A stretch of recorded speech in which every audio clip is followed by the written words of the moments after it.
Colored by the slow fade, facing, pacing, tracing a dark shade, acting like you've never been believed, but the rings on your collar and the diamonds up your sleeve. Welcome to the Chirosation, where chiropractors share their stories and lessons learnt in practice.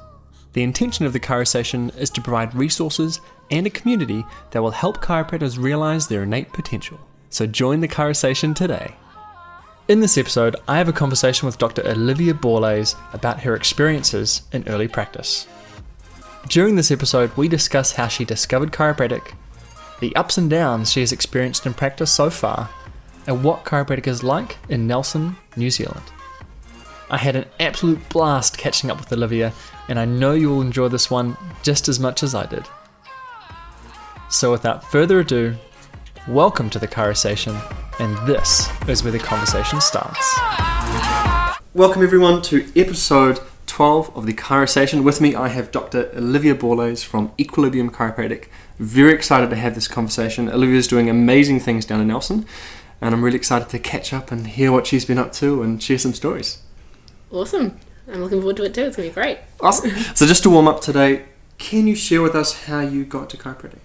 Okay, so I got into chiropractic sort of quite inadvertently. It took a few years, but I had a car accident when I was 17.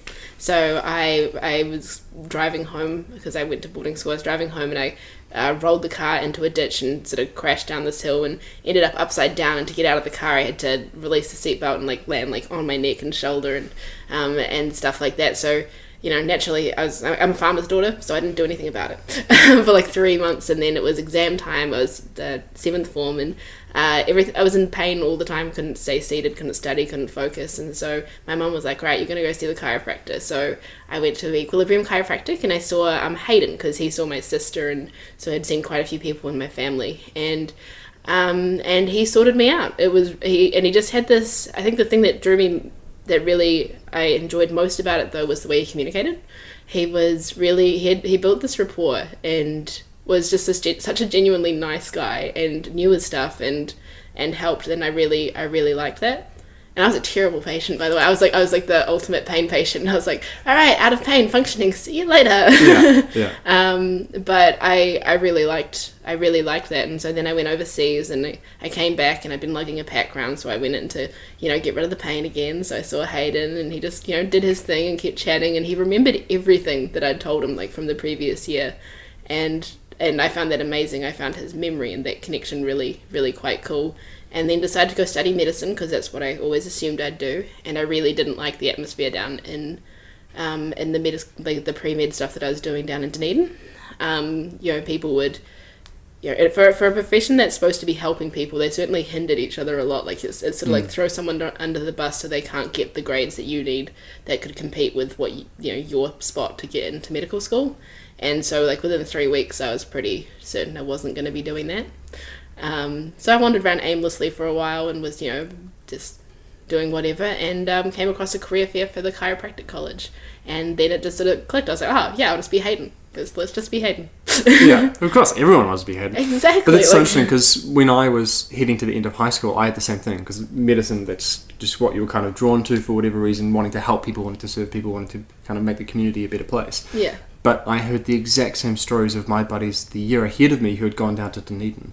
And we're just having a horrible time. Just the competition that was down there, and just the intense study environment that was there. And I just thought, nah, it's not for me. Like, if I want to hang out and help people with health and do fun things, that doesn't sound like the kind of environment I want. Exactly. But you survived that. You did that for a year. I did that for a year. Well done. And even we had to pick up an extra paper, so I did psych, which I found like amazing.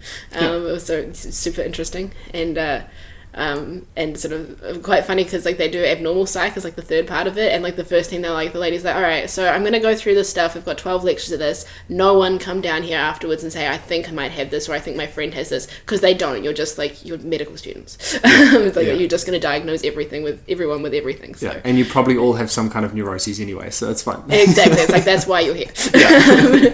Yeah. So I love that, but yeah, nope, survived that. And ironically, like I think Sam Keeling, like Liam and Ashley, they were all down there, but I never ran into them. I mean, Dunedin's a huge place, but you know, so we sort of reminisced previously about the different courses and stuff. But yeah, then I did my first tour of the college like 2 weeks before I actually moved up there.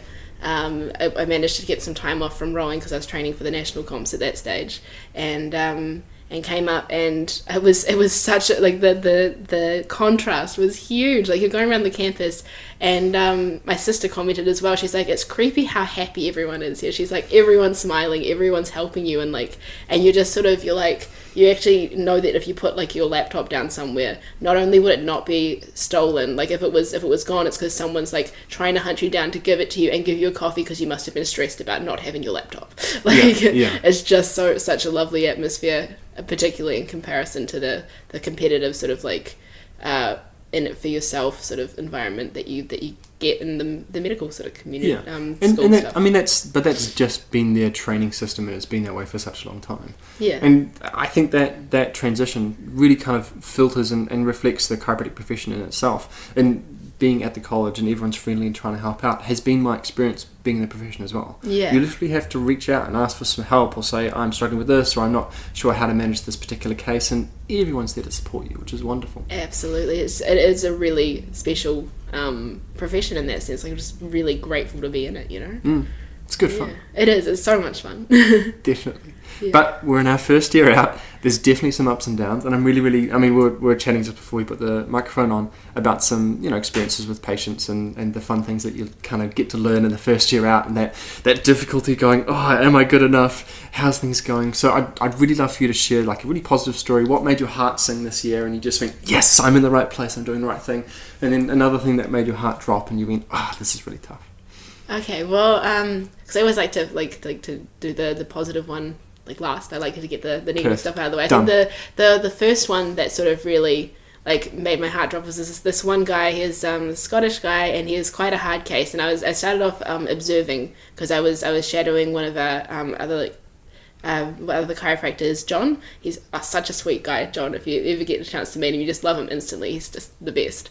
But I was shadowing John, and this one guy is and he was a nice enough dude and everything, and John was just saying, I'm taking some time off, so Olivia's going to be taking over your care for the couple of weeks while I'm away, and instantly the guy's like, well, actually, I'm paying for your expertise, why would I want someone else here? And so that, and that's a fair enough statement. I mean, a lot of people must think it, you come in for a certain person, you build a rapport with a certain person, so that's not uncommon, but this is like, just before I first started, and instantly it puts you into that sort of fear cycle, like, you already think, oh my god, I'm like a new grad, I'm not good enough, like, what am I doing? And so it definitely got me into quite a sort of like, scared, intimidated mindset, and I couldn't really shake that for any of the care that I did with him. He was coming in, he was quite an acute patient, and had a big history of lots of extreme sports. Like, he was a skier, but like the extreme jumping, skiing stuff. And so he had really taken his body through a lot of stuff, and we definitely, we'd do a fair bit of adjusting, and did the same sort of stuff that John would do, but because I didn't have the same confidence, and I was already quite intimidated with the guy, the visits just didn't go so well, and it would always make me feel absolutely terrified, until we got to the stage where he was, he was also like, well, actually, I'm not getting the changes, and I didn't have the communication skills or the ability to get out of that mind frame where I'm like, constant fear, to communicate with him properly. So I ended up referring him to Hayden, and within the practice as well, and that, and so I was really beating myself up about that one for a few weeks as well, until Hayden was chatting to me about it. He's like, no, that's absolutely, like, you did the right thing, like, that's exactly like what you should have done. He's like, honestly, I did the exact same stuff that you did, but I was just able to talk to him a bit harder and be like, this is the stuff you need to change as well. He's like that would probably be the main difference there.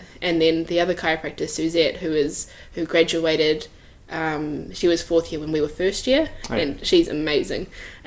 She's actually coached me a lot, just in being like, because she remembers what it's like to be the new grad, and coming out to, being in society and stuff, and like being in the real world, being in the outside world. What is this? Exactly. And so she's been such a great support. Just she was chatting to me, and she's like, I've had the exact same thing, and she's like, and I know what you're doing right now. She's like, you're beating yourself up. She's like, from what you've been telling me, you did everything right, you've looked at, you put the patient first, you weren't able to serve them well because of where you're at. She's like, you did everything really well, so stop beating yourself up. You're doing just fine. So that really, really helped there too. Yeah, perfect. And I mean, that's completely just a confidence issue. And I went through the exact same thing. So when I was covering for Kent down in my practice, Papakura Chiropractic, I had these kind of patients who had come through who are very much used to Kent, who's been in practice for 20-something years, and I have very inexperienced hands in comparison. Yeah. And I, even though I'm still getting the same outcomes, it takes me a little bit longer, it's a bit harder, I have to use the drop table or activator or whatever else to create the same outcomes compared to, say, one adjustment from Kent. But that's just a practice and confidence thing. But I had the same thing, just this one guy coming in and looking down on you, and you're already in that kind of fear mindset anyway, because you're like, I don't know, I've never adjusted this guy before, I'm not sure how this is going to go. Yeah. And it's hard, it's really, really hard to kind of break that cycle inside your mind. Absolutely. But that's how I did it as well. You either refer out, or you have some kind of support network around yourself, and you say, look, I had this experience. And then someone else, like obviously with you with Suzette, was like, I went through the same stuff. Yeah. It's fine. It's part of the initiation process, right? Absolutely. Yeah. So that was definitely the first sort of, crap sort of one with with me. And there've been so many positive ones. I'm just trying to think of the best one, but I think the nicest feeling is when people are starting to refer you their family members, because that's really quite cool. But I had this one lady, and she always brings such a smile to my face. Okay, so I do a lot of soft tissue work with my chiropractic. I just find that it really helps, releasing off a bit of the fascia and things like that. So I've been known to do a few trigger points around some areas just to get everything ready for it to actually accept the adjustment well. And so this one lady, she comes in and sees everyone, and she's such a sweetheart. But she referred in her friend because she's like, I think she really needs a bit of that deep tissue stuff before you get into those adjustments, just to help her out. And she'd been having 6 months of sciatic pain, and she hadn't not had pins and needles in her leg for over 6 months, and it was just really quite hard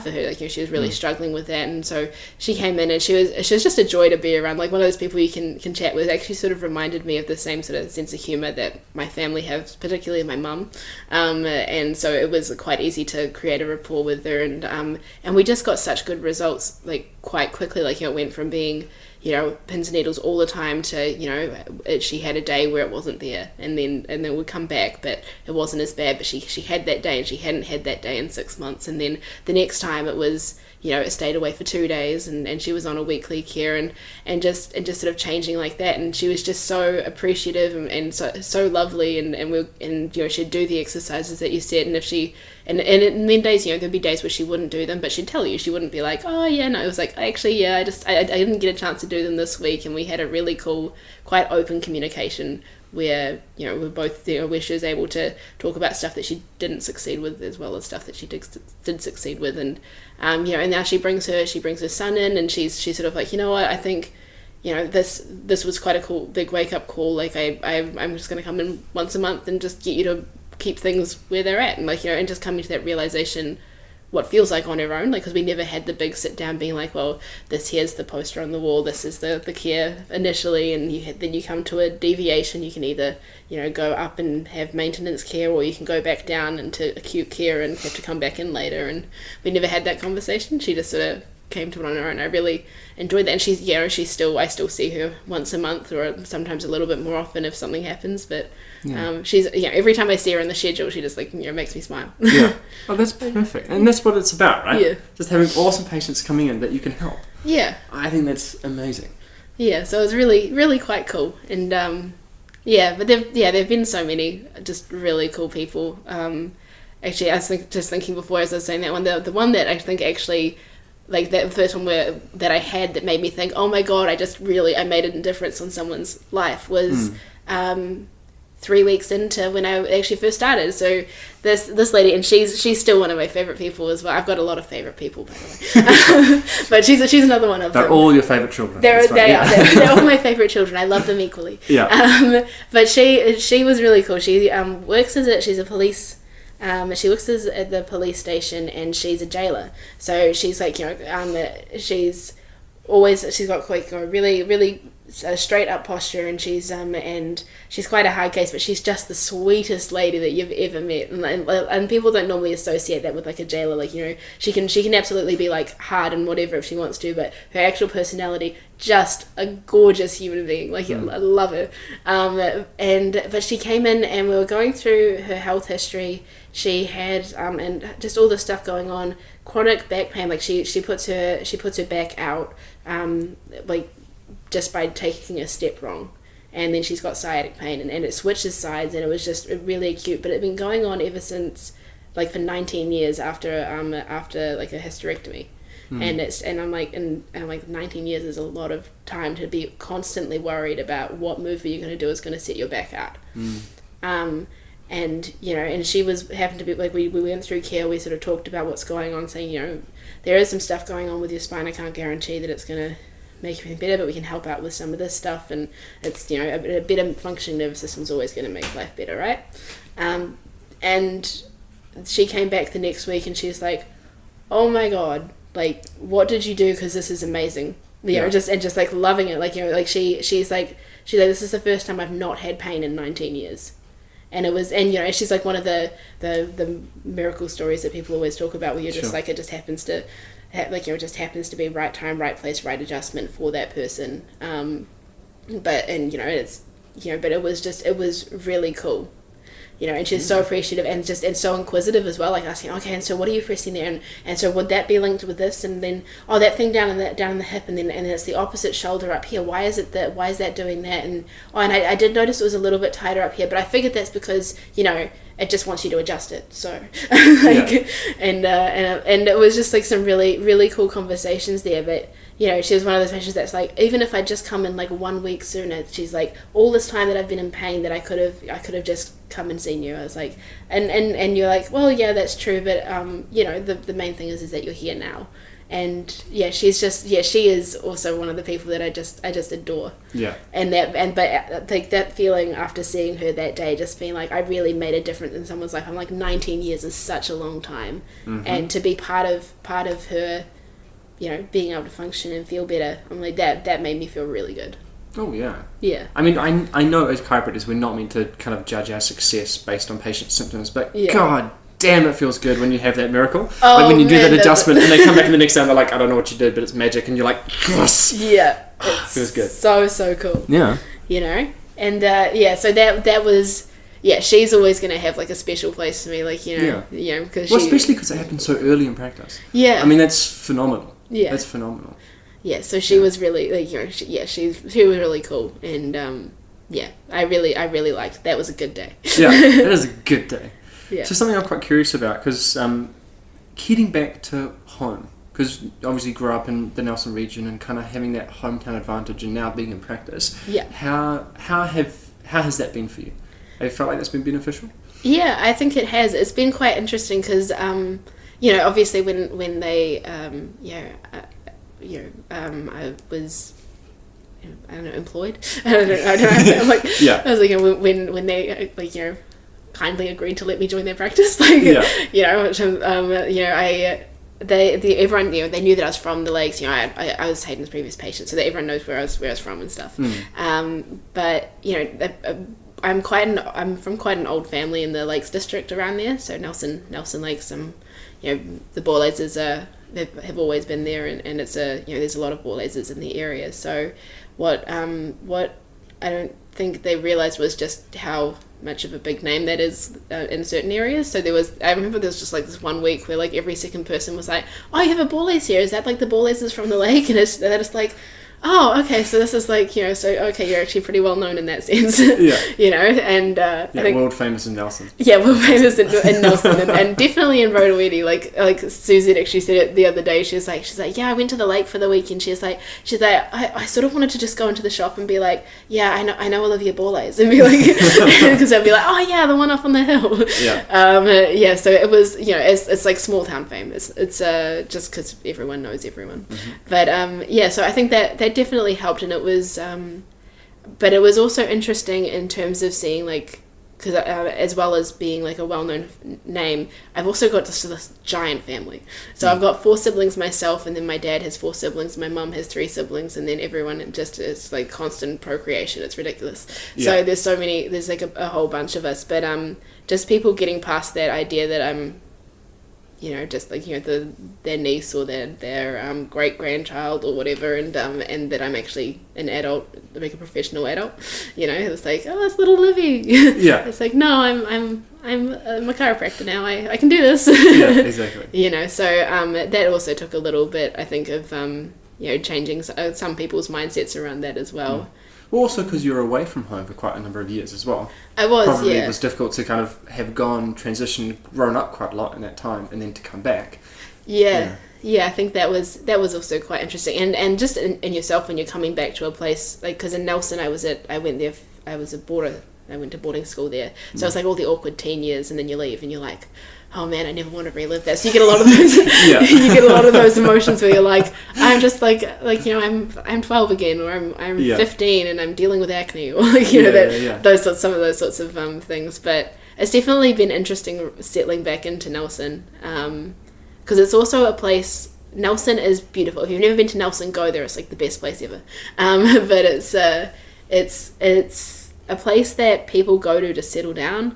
So pretty much as soon as you're 18, you get out of there, and you come back when you're 30, when you've got like your wife or your husband, and you're wanting to settle down and have a place. Like, it's sort of not really the place for like a 24-year-old to go unless you're settled down normally. So that was, you know, so I'm like, you're the minority. I'm the minority. There's not many of us around. And if there are, they're settled down and they're doing their thing there. So that was quite an interesting thing to get used to as well. It's you know, especially coming from Auckland, it's just inundated with young people, and Chiro College inundated with people my age and doing sort of the same stuff that I do. So that's been quite an interesting adjustment as well. Definitely. And then obviously inside of that, what have you done to kind of grow your practice? Because did you walk into a patient base? No, like there's a natural overflow that was already built up, Cool. but I wasn't like replacing an associate or anything like that. I was being brought in to the practice, so it was, you know, building up my own practice base, and the locuming helped, because there's, you know, people always there's always going to be some people that are like, oh, actually no, I really enjoy that at this stage, or actually your times sort of work a bit better, so you might get 1 or 2 from that'll come and see you a few times as well during your hours. But no, most of it was building my own practice. I think the thing that I really appreciated was, and you'll probably remember this from college, is I'm not necessarily the most extroverted of people. What? Right? Well, like, mind blown. Yeah. So socializing, chatting, like putting myself out there has never exactly been my strong point. Sure.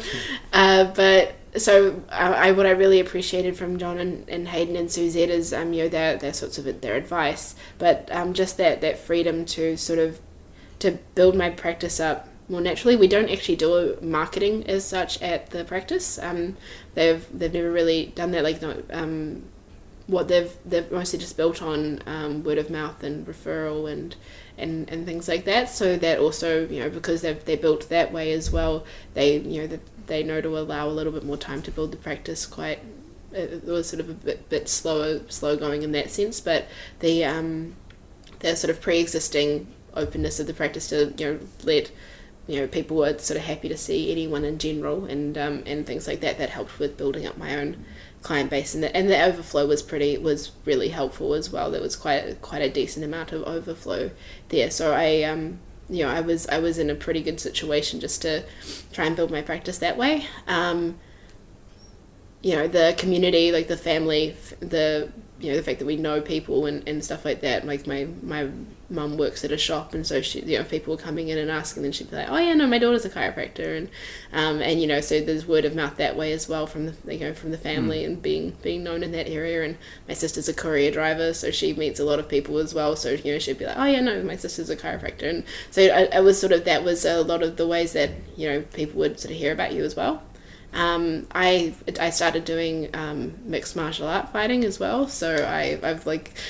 Which I love. When I heard that you were doing that, I was like, actually, I really see Olivia doing that. That's hilarious. Yeah, no, which was awesome. It's the next Misha Tate, away you go. Exactly. Yeah. I'm like just beating everything up. It's actually, and just as like a small side, I've learned one thing is that I don't bruise easily, and it is like the most frustrating thing ever, because when you're getting punched in the face and you don't even have a shiner, but you're like, man, that hurts. You get there's no satisfaction in that. You know, there's no victory wins. Exactly. And because my friend Stacey, she actually started off as she came in as a patient, but she's one of our CA Dottie, her flatmate, and so we do MMA together. And she bruises like a peach, and it's so upsetting to see her, like she's bruising as like we're grappling, and I've got my hand on her arm, and she's bruising while I'm holding her arm, and you can see it happening. And then she's just like punched me in the face, and I'm like, there's nothing, there is nothing, and I'm like, and that hurt. like you know, you're not so that's just a small aside. I just really don't bruise very well. I wish I bruised better. What a weird thing. I know. I was like, well, it's just be so much more satisfying. Yeah, but anyway, so doing that really helped. But there's this physiotherapist, Dawn. She's actually really well known in the area. She's fantastic, such a sweet chick. But she's really good at her job. But she did mixed martial arts as well, and so I was training with her, and so I sort of made connections that way. And she's referred some people in, and I've referred people to her, and so that was really cool for building ironically building professional connections there. And then people sort of ask you what you do, and you're like beating each other up and stuff. Because that's how girls have conversations these days, right? Yeah, well, exactly. It's all through through abuse. It's great. Yeah, exactly. Yeah. That's amazing. Yeah. So, I mean, definitely, that totally makes sense to me. It's just getting involved in the community. Obviously, having that hometown advantage of having family and friends around makes a massive difference. But it's just doing things. Yeah. Just getting out there and talking with people, and especially if you're not, obviously, like yourself, the most confident person. So, for me, I love going and doing health talks. Yeah. That's my jam. I feel really comfortable with that. That's what I enjoy doing. So that's what I'll kind of book myself up doing. I've kind of got one a week or one a fortnight kind of organised, and obviously they're to different scales. So some are really nice and big, which is wonderful, and then others are much smaller, in front of 5-6 people. But it doesn't really matter because I love doing it. Yeah. So I'll go do it, and it's fun. But for you, I mean, when we were talking about this in college as well, your markets, and it'll be really interesting to see if they've changed, are athletes and older people. Yeah. And has that kind of remained quite similar? So you've been involved in those kind of communities, or how have you done that? Yeah, well, I mean, like I actually just when I think about it, there's generally is the people that I see. I really enjoy chatting to older people. They're just great. Yeah. And I do have a lot of sort of athletic people, or people that are, some people that are trying to get into sort of being more active, or have been active for quite a while, and just trying to maintain what their bodies are up to, and or improve some of their outcomes and things like that. Hence the soft tissue stuff. Here's the soft tissue stuff. Man, if you got athletes, you have to give it to them because they beat themselves up. They're just so terrible to themselves. Yeah, exactly. And particularly a lot of the times when you get people that are trying to build up their build themselves up in general, just trying to transition into being quite an active person, and certainly looking for goals, but maybe don't have as much experience with it. There are certain pitfalls that everyone falls into, and you often get a lot of the same patterns showing up as well. So like for runners, you get a lot of the same sort of stuff happening through the legs. You often get an overworking through the quads, so that the quads are too tight. They'll notice that the hamstrings feel tight instead, and so then that's getting that tilt through the pelvis. And it's like, actually, when do you stretch out your quads? You're too busy focusing on the fact that your hamstrings are really tight and you're not stretching them out. And then when you do, if they decide to start building into some of their strength training, then they're like, okay, well, squats are really good for this. Let's do some lunges. I'm like, again, you're just building up your quads. Where's your hamstring workouts? So are you doing any sort of stabilization stuff through there? You're going to get like the glute meds always being a bit off, and you've got to check out the Trendelenburg sort of stances for that, and checking how the single leg squats are going. And it's all stuff that, and I learned this because I do long distance running, but it took me like years and a lot of like injuring myself, which it's the best way to learn things, right? Exactly. I'm like first hand learning this. You really need these guys on point, because if it doesn't, then like these things happen. And I'm like, and they hurt. They do hurt. So they're like, oh, okay. So this, that could be good advice. Yeah. You know, so it's just learning those sorts of things. You know, your own body's often the best experiment in that sense.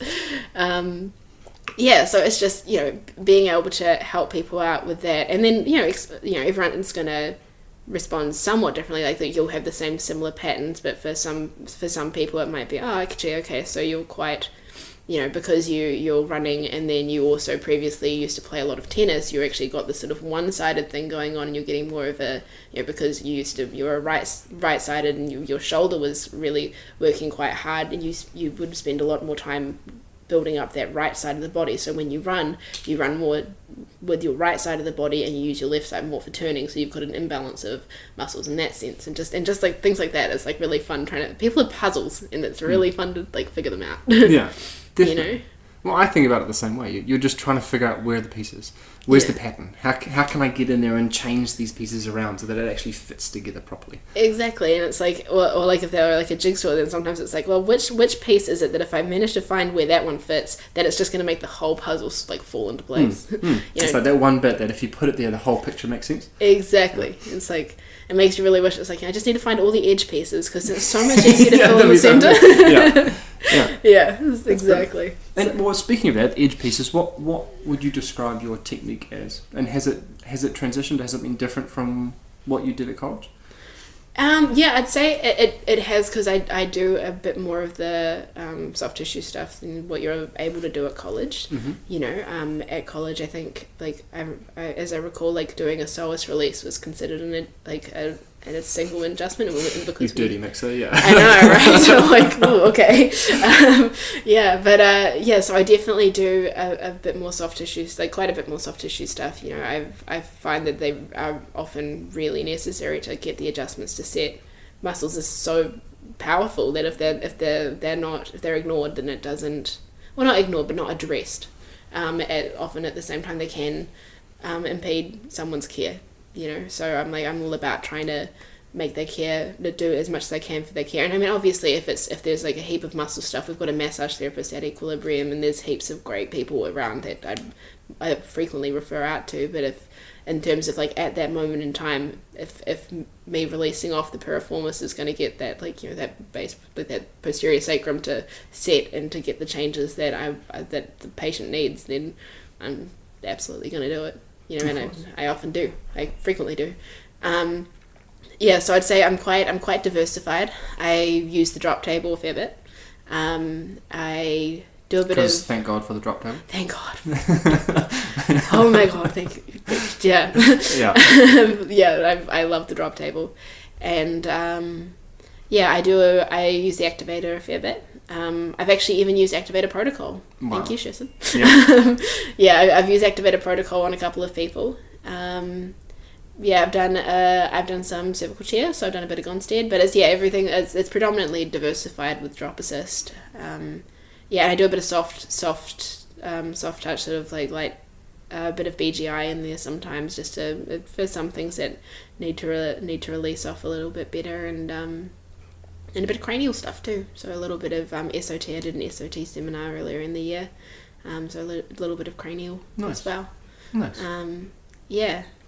I think the cool thing is because with at Equilibrium we do every week we do like what's called clinical conference, and we meet up for 2 hours on a Thursday, and we check and adjust each other, and we go through cases, but we do technique practice. So there have been times where I've been like, you know what, I'm finding a lot of ribs at the moment, and I'm like, I'm not really, like, outside of the activator. And there was a couple of things that we learned and diversified around ribs, but I was never super confident. And, you know, with the way that we adjust people at the college, or check and adjust people at the college, we didn't really, it just never really came up for me with the patients that I saw. So, you know, we'd spend like a couple of hours just going through how they adjust ribs, what they'd assess, what they're looking for, soft tissue findings, like different ways that they'd sort of check things there. And then another week we might do TMJ. Like, I had my sister in, and I was like, her jaw's always deviating. So we were all just like, you know, like...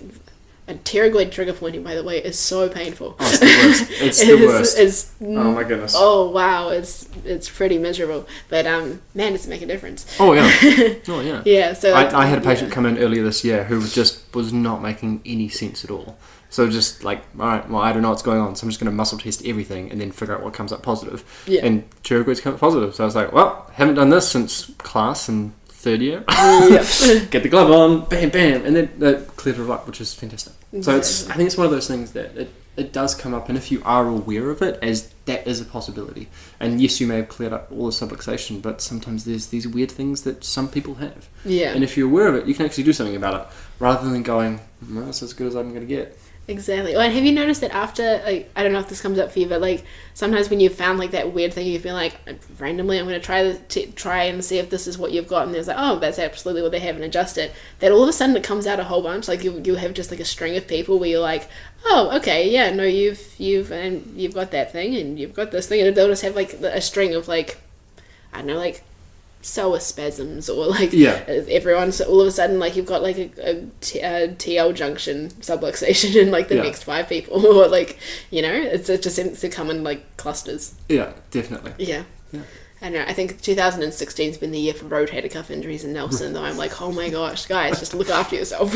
But shoulder stuff is so common because no one has any extension. Yeah, because they're all head forward flexion puts a lot of pressure through that CT junction, which, I mean, obviously we're not sitting in the best chairs right now. No, I'm like just casually sitting up straight now. It's so funny. Yeah. It's like, I'm gonna look at your posture now, and everyone like just stands up a little bit straighter, like, every time. Don't judge me, chiropractor. So. I think we did a health talk together once, and that was like how you opened. It was like, you know, we're chiropractors, and everyone's like, you're like, yeah, and that's what you do. Yeah, that's right. It's true. It's true. But shoulder stuff so common. And then as soon as you start getting in there, doing some work through the T1, C7, massively helps. Yeah, but I'm constantly finding tight pec binders. Yeah. All the time. And I do a little bit of soft tissue work from time to time, depending on how severe the case is, but most of the time I'm like, this is a chronic issue, I'm going to work through the subluxation, this is your job to actually stretch this out. So I'll give them stretches or whatever to do at home, and postural stuff that they can work on. But yeah, I mean, for me it's all about trying to stabilize the system first, and then giving them extra work to actually do to actually loosen up those shoulders, so the brachial plexus is actually working better, so that then they can start to work on it and getting really good changes that way. Absolutely, yeah. The home exercise is a big part. Like, I think something that always trying to emphasize is being like, okay, well, look, this is a partnership. I'm like, you know, you're an expert in you. I'm a chiropractor. Like, you know, I'm a chiropractor. I'm working in the. I still can't say that I'm an expert in that. So I'm like, get involved. You're an expert in the nerve system. Do it. I'm like, I just can't quite say it. You know, I'm like, nah. Specialist in the relationship between the spine and the nerve system. Let's go. All right, let's do that. Yeah. So exactly.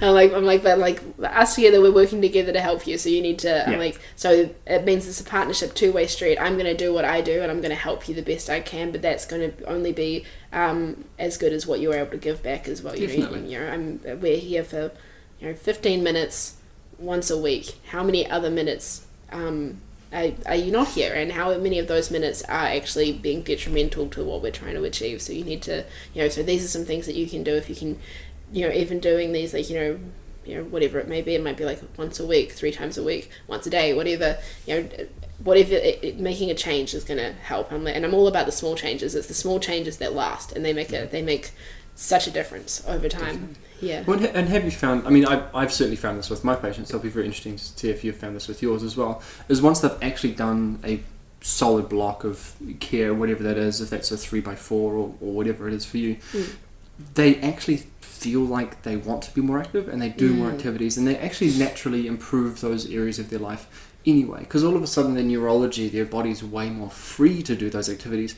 so they end up wanting to do them. Exactly. And all that energy that is being saved by the how exhausting is it being in pain? How exhausting is it? How exhausted is it being subluxated? Right. It sucks. It's not a good time. You spend all this time, you're like, okay, so there's pain there, there's and even if there's no pain, like the restriction in movement, that extra effort that it takes to do all these things, it shouldn't be that hard, So it's and then all of a sudden you've got all this energy there, because it's like, well, actually I don't have anything to overcome there. I can just do something, And when you're feeling good, you want to keep that going, and everyone knows that if you eat like a pile of junk food, you're not going to feel good. everyone knows that if you just like, you know, spend a day lying on the couch, you're not going to feel good. Like people tend to want to go and like, you know, oh yeah, no, actually, you know, I might just go for a walk, or you know, it might not even be anything, you know, exercise or diet related. It might be, you know what, actually I'm going to go and hang out with my nana and have a chat for an hour because I feel like socializing instead of holding away at home.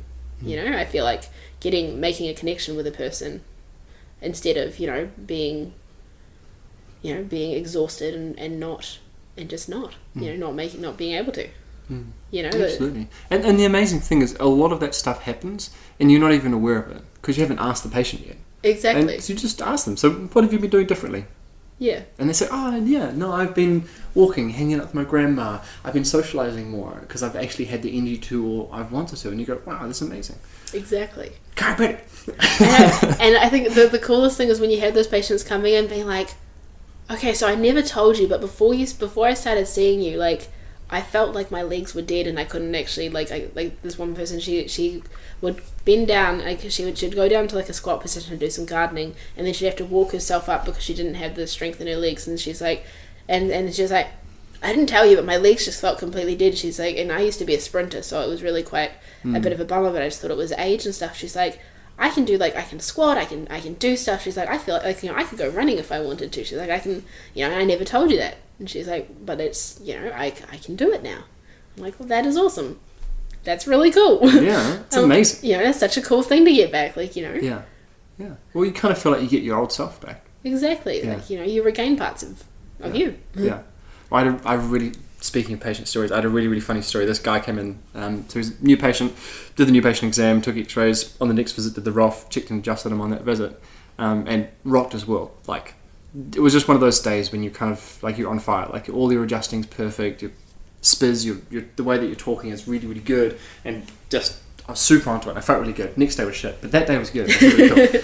So, just rocked his world. Like, beautiful thoracic adjustment, beautiful sacral adjustment, toggled his atlas, amazing. You could just see the tone in his entire body was completely different. He was kind of looking at me like, what the hell is this? I don't even understand.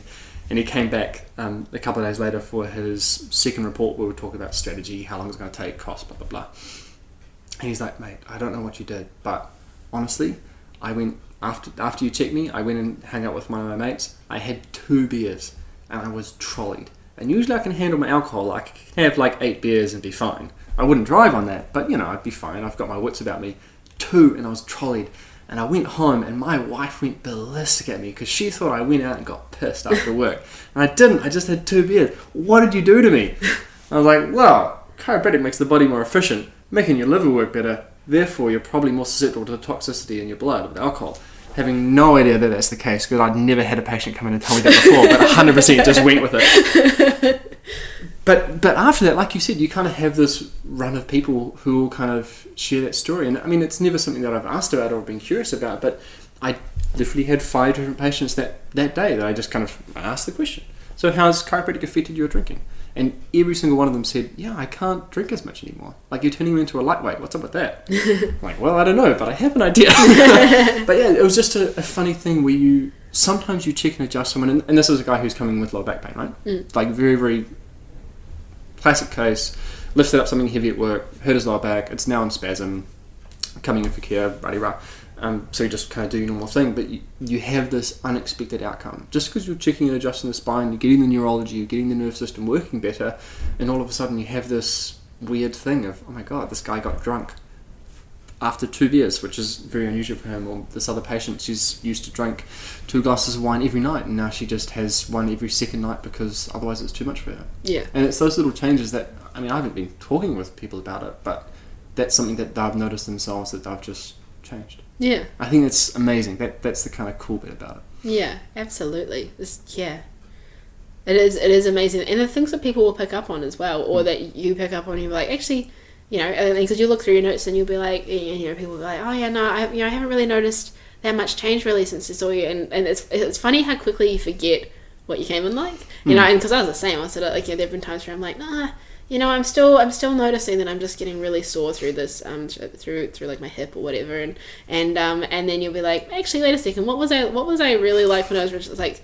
And I was like, oh yeah, no, actually, I remember I was limping, and I really struggled, like, you know, putting my shoe on, and I couldn't, you know, and and rolling over in bed was like not a happening thing, like, and it's things like that where they just don't sort of think about you, like, oh yeah, how's your sleep, like, how are you sleeping these days? And they're like, oh, actually I sleep right through the night, it's great, I'm like, I don't wake up anymore. And then you're like, oh, okay, cool, so that's a bit different. It'll be like, or it can even be like a dietary things. It's like, oh yeah, how are you finding like your stomach and stuff? How's that been settling these days? Like, oh no, it's been really good, and actually, like, bowels are moving well, and things like that. That's that's a bit different.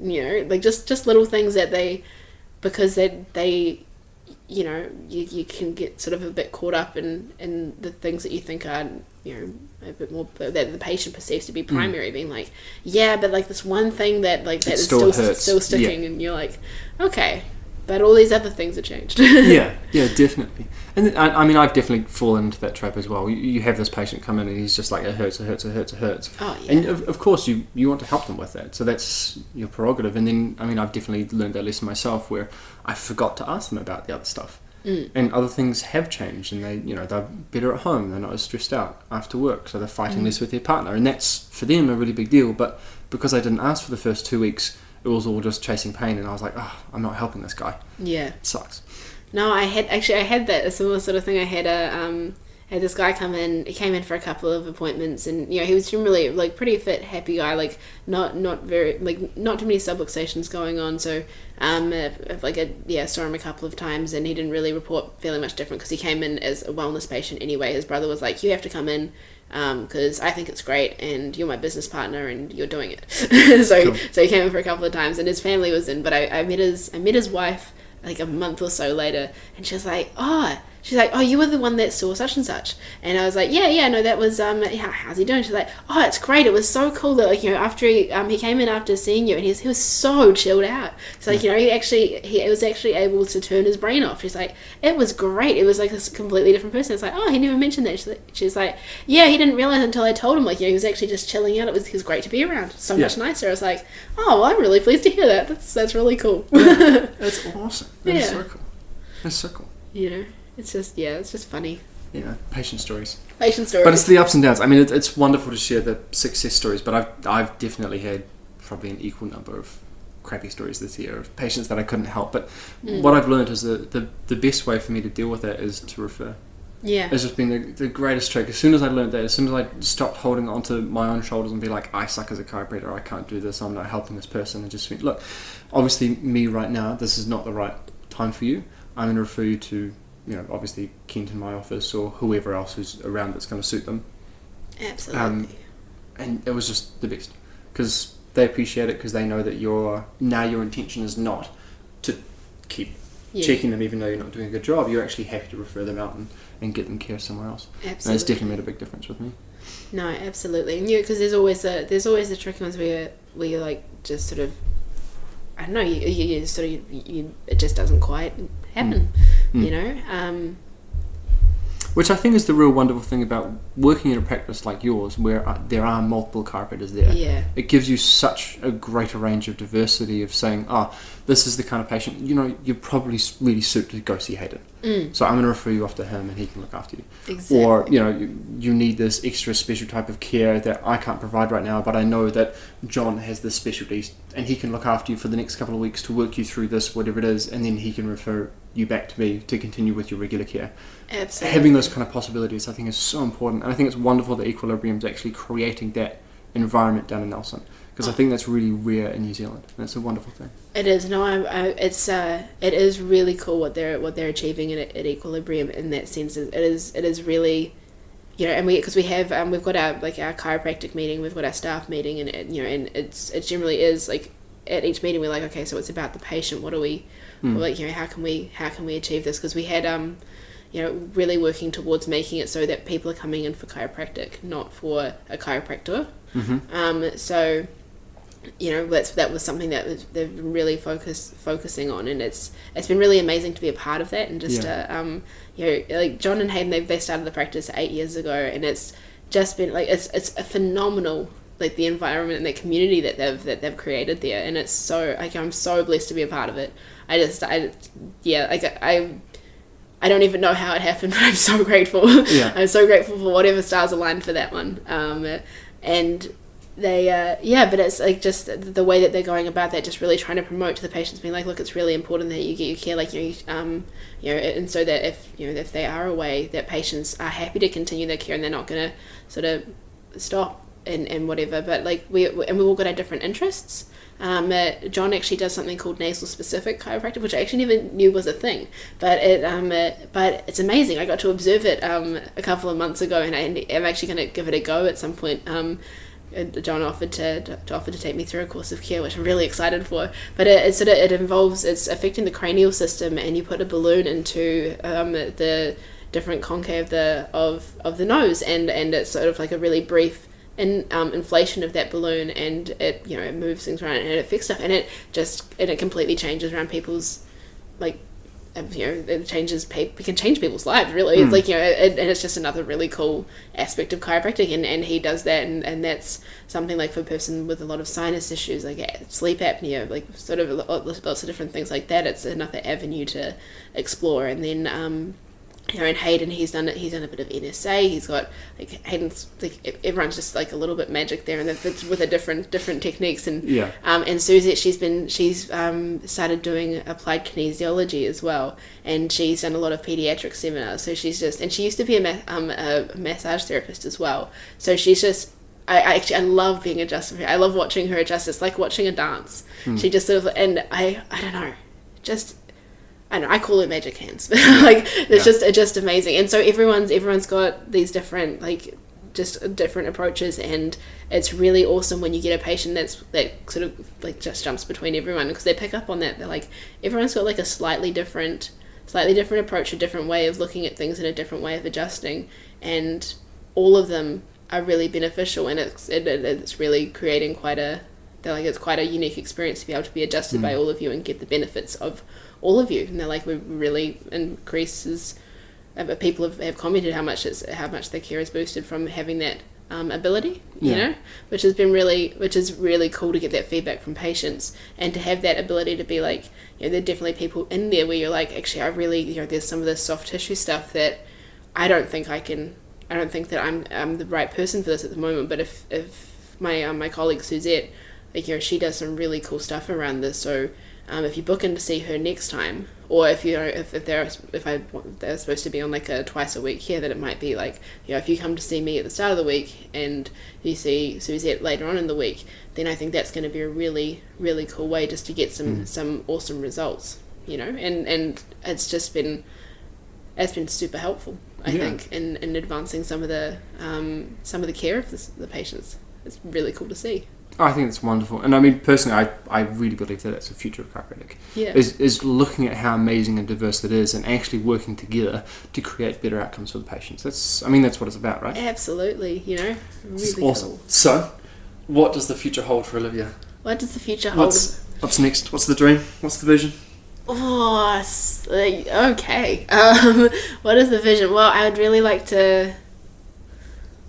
So much stuff I'd like to do. I'd like to do some giving back to the community sort of stuff. I'd like to do some satellite practices. Cool. I'm farm girl, and I'd love to be able to do some work out in the communities, and be able to do a couple of days a week at the lakes or at Merch, or all these places where I've got a lot of family and a lot of love for those areas, and they don't. It's so hard to, because a lot of the time it's going to be a farming community, and it's really hard to get away from the farm and come drive like an hour to 3 hours into Nelson to get care. And if you're an acute patient, which often you do need that really regular acute burst of initial care, you can't do that twice a week. It can be like 4 to 5 hours of just traveling that you're trying to get out of each day, and it just, you can't do it. So to be able to be there and bring the care to people, to make it just that bit more accessible, so that people can function better and have better quality of lives, and just, that would be really cool. I'd love to do that. I think that's brilliant. Yeah. Do it. Yeah. Cool. Oh, we will do it. Cool. Yeah, so I'd love to do that. And I would love to, I want to do some myofascial, do you remember the stuff with Dr. B and the anatomy trains? Yeah, they run courses all over the world except not in Australasia. Mm-hmm. So I would love to go over to wherever these ones like a course happen to be and do a bit of training in that, so that I can do that and sort of work on a bit of analysis of people's posture, but particularly when they're like running or doing certain exercises even at the gym and things, just to see what's going on and to sort of bring their care analysis from what functionally they're trying to achieve. A lot of the time people are coming in being like, I'd really love to get a better range on my squat, or I'm trying to improve my running, I want to beat this time in my next half marathon, or I want to do whatever, and just or even down to I'm trying to get fit, these are the problems I keep having, my knee just gives me hell after 2K. So being like, all right, well, if I run with you for 2K and we see what your body's doing during that time, is there something like your posture starts off good and then your body for like a certain stabilizes fatigue and something happens around that 2K mark, or is it that you're always running this long and that's just how long your body lasts before the compensation just becomes too much and your body's finally like giving out that last like pain signal, being like, oh my gosh, please stop because this isn't working. Like I would love to be able to do that with people, go to their gym and sort of figure out what things are turning on, what things aren't, and go with them running to bring it back into their care and to be like, okay, well, we can see that from your running style, you're actually your knees dropping in here, which could be from this thing.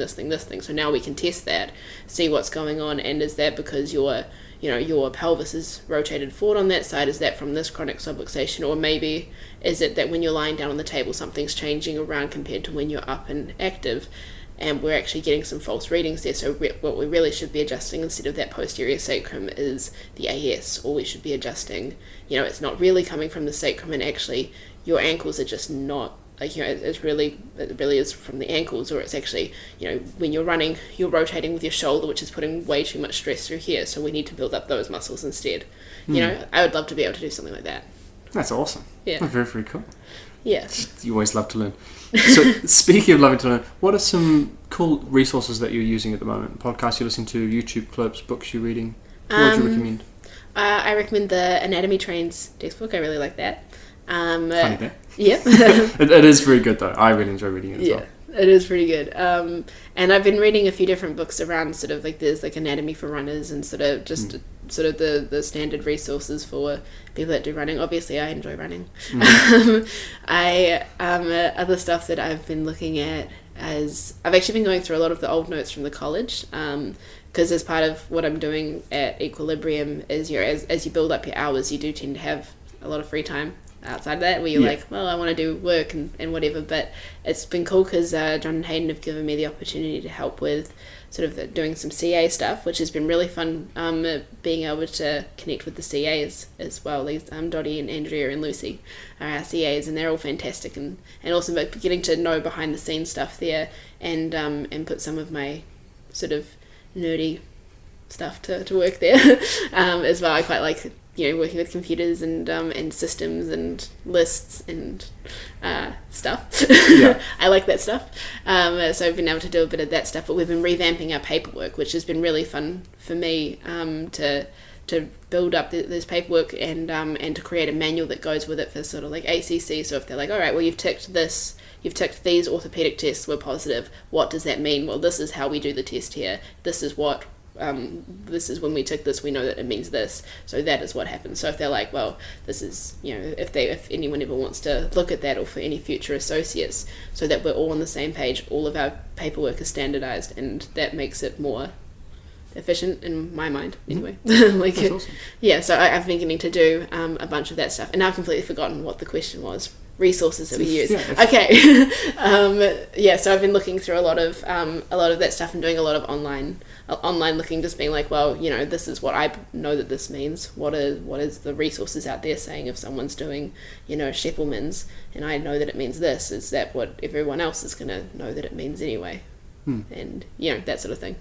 So those are sort of stuff that I've been looking at a lot. And I've been looking at a bit of like mindfulness and those sorts of things as well, which has been quite cool. And the Mindfulness Summit does some often does like free 21-day courses with like all these different speakers and stuff. That was something that Dr. B got me onto last year, which is really cool.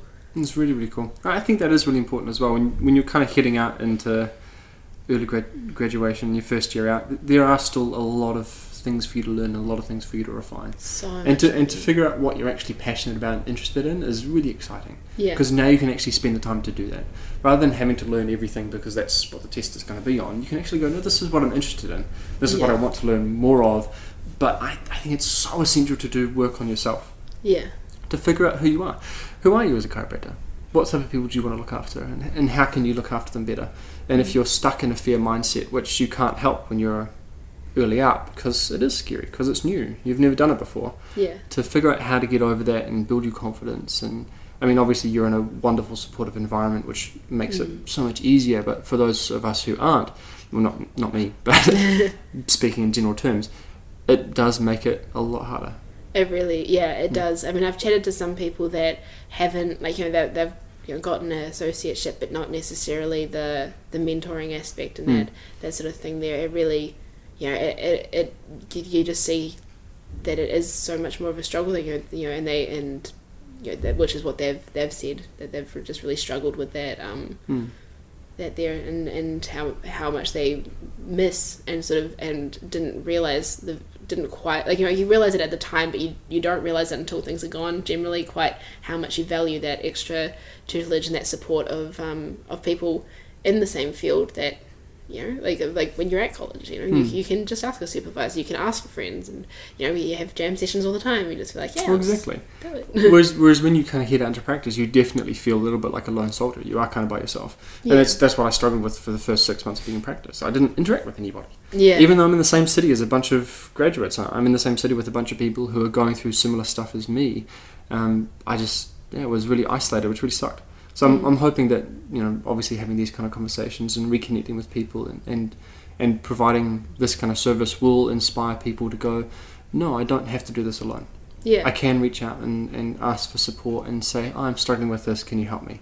Because it's likely that another person's already been through it, or they're going through the same thing, and they'll really appreciate having your support. Absolutely. And I mean, I remember when it first came up on my Facebook feed, when I saw like the Chirosation, I was like, this is amazing. I was like, of course this is what Ben's doing. Like, this is amazing. Like, let's talk to people. Let's talk to people. Let's do it in a podcast, and let's help people. That's what you're like. That's one of the first things that you notice about you, Ben, is like you're all about helping people. It's really cool. It's like a shucks. It's like to share the love. Well, exactly, which is really cool. So I think because you started off with Liam and Ashley, and it was just like listening, and I think the really great thing is just how positive it is, even though everyone's going to have some negative experiences happening at different times. Just the way that the Chirosation is awesome, because it puts everything into a positive light, in the way that it's like, well, this is what someone's experienced, and it's going to help someone. It's going to help more than someone's going to help people to learn from this, and that's how it's being viewed. It's not like let's bash these people or whatever. It's like, no, this is okay. Yes, you experienced this. How can it help people? And it's awesome. And what it's are the lessons needed. learned? Thank you so much. And on that same train of thought, if someone's really enjoyed listening to you, if they're really inspired to get in touch, what's the best way for them to reach out? Well, they can contact us at Equilibrium. They can contact me through there, or through Facebook. Just send a message. Like, if it's just a friend request and I don't know you, I probably won't add you. Just send a message, and it's Olivia Borlase on Facebook. There's not many of us. We don't have. That's right, and they're all in Nelson, right? Exactly. I think there's one in Gore, but outside of that, it's like there's sort of not many Olivia Borlases around. But just send a message. I'm more than happy to help out. If you're in Nelson, just pop by. We're on Church Street in Equilibrium. It's the CBD. Nelson's not really that big, so. Everyone knows where it is. Exactly. That's brilliant. Olivia, thank you so much for coming on and sharing today. No worries. Thanks for having me. Shadows on a highway, twisting, talking, turning sideways. Thank you for all the support you've been showing this platform. If you have any ideas for future episodes, or you'd like to be involved, send me a message through the website or your preferred social media. For the resources mentioned in this episode, check out the show notes or thechirosation.com. If you enjoyed this episode, share it with a friend and leave a comment on Facebook. Now go out there and start a Chirosation today.